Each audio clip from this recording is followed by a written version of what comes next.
উদয়ন বাড়ির থেকে রবীন্দ্রনাথ ঠাকুরের শেষ পোস্টেড গ্রান্ট অপারেশনের জন্য।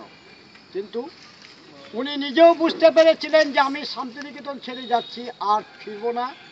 এখান থেকে যাওয়ার সাথে সাথে ডাক্তারদের মধ্যে একটা আলোচনা, তাতে ডক্টর বিধান রায় বলেছিলেন যে অপারেশন করলে আমি টিকিয়ে রাখতে পারবো না। নীলরতন সরকার, ডক্টর ললিত মোহন ব্যানার্জি বললেন অপারেশন না করলে সারা পৃথিবী আমাদের গালে চুনকালি দেবে। তাই কলকাতার জোড়াসাঁকোর বাড়িতে সমস্ত রকমের অ্যারেঞ্জমেন্ট করে নামমাত্র অপারেশন যখন হয় তখন ওনার বয়স ছিল ৮০ বছর ৩ মাস ৮ দিন। অপারেশনের ৫ দিন পর কলকাতার জোড়াসাঁকোর বাড়িতে শেষ নিঃশ্বাস ত্যাগ করলেন। তার কিছু জিনিসপত্র বলতে ডুপ্লিকেট নোবেল প্রাইজ মোটর গাড়ি, এইগুলো আপনারা দেখে এলেন। আর আপনাদের মধ্যে যদি কারোর কোনো রকম কোনো ধারণা আছে যে শান্তিনিকেতনকে তৈরি করেছেন রবীন্দ্রনাথ ঠাকুর, তাহলে কিন্তু পুরোটাই ভুল হবে। কারণ শান্তিনিকেতনকে তৈরি করেছেন রবীন্দ্রনাথ ঠাকুরের বাবা মহর্ষি দেবেন্দ্রনাথ ঠাকুর। এই যে জায়গাটা দেখছেন, জায়গাটার নাম ছাতিমতলা। এই ছাতিমতলাতে 1862 খ্রিস্টাব্দে আমাদের শান্তিনিকেতন থেকে 10 কিলোমিটার দূরে রায়পুর বলে একটা গ্রাম, ওই গ্রামে ওনার জমিদার বন্ধুর নাম ভুবন মোহন সিংহ, যার জন্য জায়গাটার আসল নাম কিন্তু আপনার ভুবন নাই, শান্তিনিকেতন একটা বাড়ির নাম। ওই জমিদার বন্ধুর বাড়িতে তিনি কোনো কারণবশতে নিমন্ত্রণ রক্ষা করার জন্য এখানে এসেছিলেন। কিন্তু ওই সময়টা আপনারা শুনেছেন বা পড়েছেন, রেলপথের কোনো যোগাযোগ ছিল না। তিনি আসেন জলপথে ভাগীরথী হয়ে ভায়া কাটোয়া করে গুনুটিয়া বলতে তারাশঙ্কর বন্দ্যোপাধ্যায়ের বাড়ি যেখানে লাভপুর, সেখান থেকে নেবে মেঠো রাস্তায় পালকির পথ ধরে রায়পুর গ্রামে গিয়েছিলেন। যাবার সময় ওনার নজরে পড়েছিল বিশাল বড় একটি ছাতিমের গাছ, দুদু প্রান্তের একটি ফাঁকা মাঠ, একেবারে মরুভূমি। দেবেন্দ্রনাথ ঠাকুর পালকির থেকে নেবে এদিক ওদিক তাকিয়ে দেখেছিলেন যে এখানে কোনো জনপ্রাণী নেই, আমি ছাতিমতলায় বসে কিছুক্ষণ বিশ্রাম নেই। এই ছাতিমতলায় বসে বিশ্রাম নেবার সময় জায়গাটা ওনার খুব ভালো লাগে। এই সময়টা চিন্তা করলেন, আমি যদি এখানে কিছুটা জায়গা পাই তাহলে সমগ্র জাতির ভিত্তিতে আমি এখানে একটি আশ্রম প্রতিষ্ঠা করব। এই কথাবার্তা জমিদার বন্ধুকে বলেছিলেন।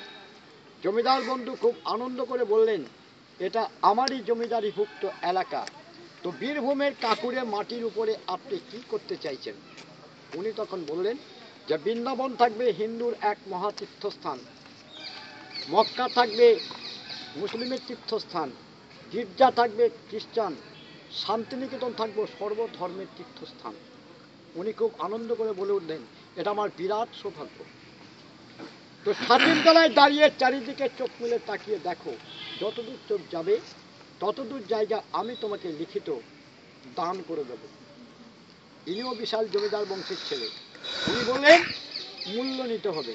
তখন তিনি বললেন যে ঠিক আছে, তাই হবে।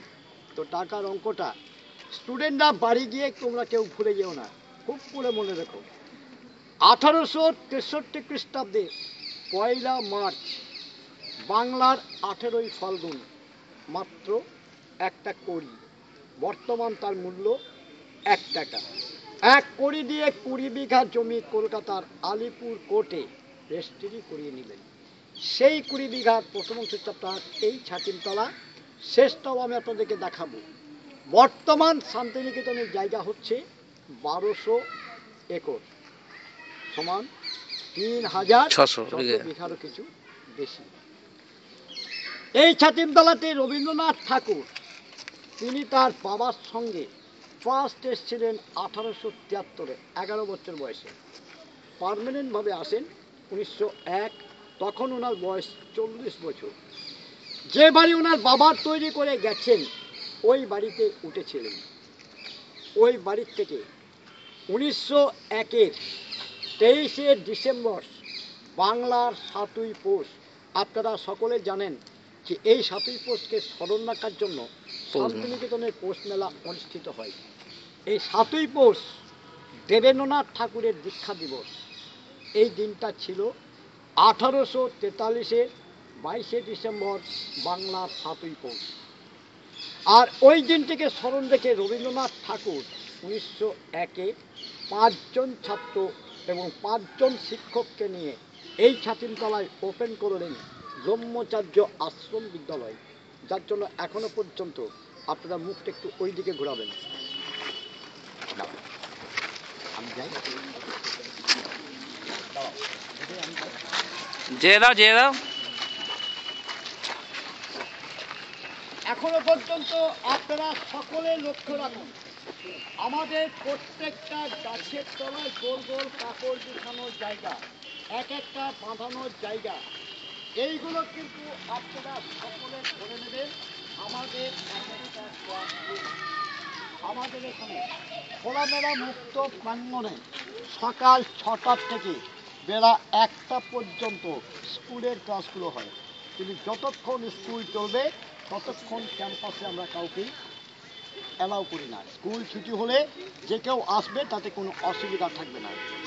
তার মধ্যে আপনারা যে মিউজিয়ামে ঢুকেছিলেন, জানি না আপনাদের নজরে পড়েছে কিনা, রবীন্দ্রনাথ ঠাকুরের প্রথম ক্লাসরুম হচ্ছে বকুল গাছের তলায়। সেই জায়গাটা হচ্ছে এই যে গোল বাঁধানো বেদি যেটা দেখতে পাচ্ছেন, এইটা এই জায়গাটা। উনি 5 জন ছাত্রকে নিয়ে যে বিদ্যালয়কে স্টার্ট করেছিলেন, এই 5 জন ছাত্র আপনারা মনে রাখার চেষ্টা করবেন। 1 নম্বরে ছিলেন ওনার বড় ছেলে রথীন্দ্রনাথ ঠাকুর, 2 গৌরগোবিন্দ গুপ্ত, 3 প্রেম কুমার গুপ্ত, 4 অশোক কুমার গুপ্ত, 5 নম্বর সুধীর চন্দ্র নান।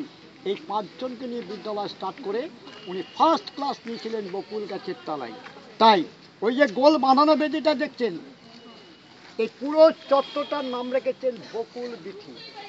বকুলকে কেন্দ্র করে রবীন্দ্রনাথ ঠাকুর ক্লাস নেওয়ার পরে পরেই সুন্দর একটা গান লিখেছেন, মোরা ফুল তুলেছি ভোরের বেলায়, দুলেছি দুলাই, বাজিয়ে বাঁশি গান গেয়েছি বকুলের তলায়, পুরনো সেই দিনের কথা সে কি ভোলা যায়।